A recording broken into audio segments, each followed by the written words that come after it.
Greetings, growers.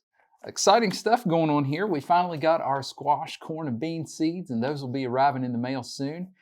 But I want to let you know something. In transport, some of our corn seeds came open, and some of the seeds spilled out, and we noticed something very interesting. We'll get a close-up on this, but some of our corn seeds are red. And it turns out these are coated with a fungicide. Now, I don't know much about coated seeds. I've never really grown corn before. And I figured you guys might have some questions too. So I set up a video call with Dr. Jett, horticultural specialist with the WVU Extension Service, to ask him some questions about it and maybe clear up any of the worries you might have. So let's hop on the call with Dr. Jett. All right, Dr. Jett, thank you for joining me. We finally got our corn seeds in for Grow This, and we noticed something. Opening them up, let me pull some of them out here. The corn seeds are red. Can you explain to us what's going on here? Yeah, when they dry it down for seed, they sometimes will put a fungicide on it, and a fungicide is just something that kills obviously fungi or pathogens that are in the soil. And that's a common way that sweet corn seed is treated. Most sweet corn seed that you buy is treated. There's some organic seed that you can get that's untreated, but the chemical or the red coating on it is probably Captan fungicide. There are some other fungicides that are put in there, but on the spectrum of pesticides, I mean, fungicides are the safest, some of the most benign pesticides to use. And the reason why it's used is that it's trying to keep the seed from rotting. So if you sow a seed, we're in cool weather right now here early May. If you sow it now, that seed will start rotting if it's not treated. So the treating is going to help you save your seed and give it time to germinate. So it's actually a really good way to treat the seed. How does the fungicide work? I mean, how does it keep a seed from rotting? So, sweet corn seed has a lot of sugars in it. So as soon as you sow it in the garden or in the soil, it takes up water, and then the seed actually releases some of those sugars into the soil around the seed. And that's what starts these fungi to start colonizing or attacking the seed. So by having that treatment coating on the seed, any type of fungi, these fungi are in your soil anyway. I mean, they're present, they're omnipresent. So when that seed starts taking up water and releases some of those sugars during the first part of germination, this fungicide coating will protect that seed from getting these fungi that will start decaying the seed. And that happens very rapidly if you don't have any type of coating. But like I said previously, it's particularly bad if you're sowing sweet corn in cool soils. So it takes longer for the seed to germinate in cooler soils.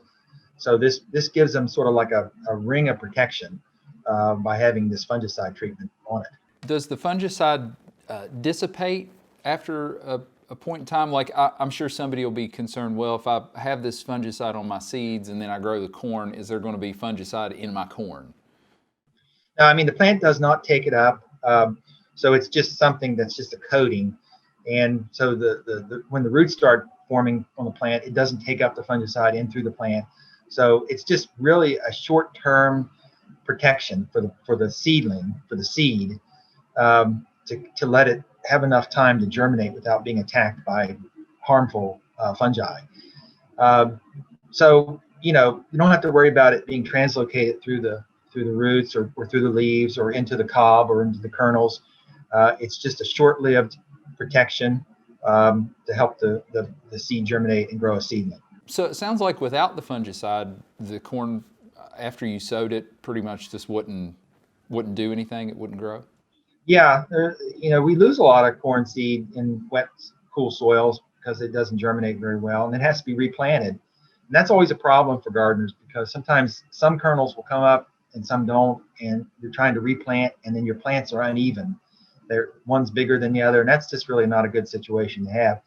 So with this protection, I mean, it's not going to give you 100% protection. I mean, it's going to give you, some level of protection against those pathogens, but it's going to give you a good shot to get the seed germinated, a seedling up.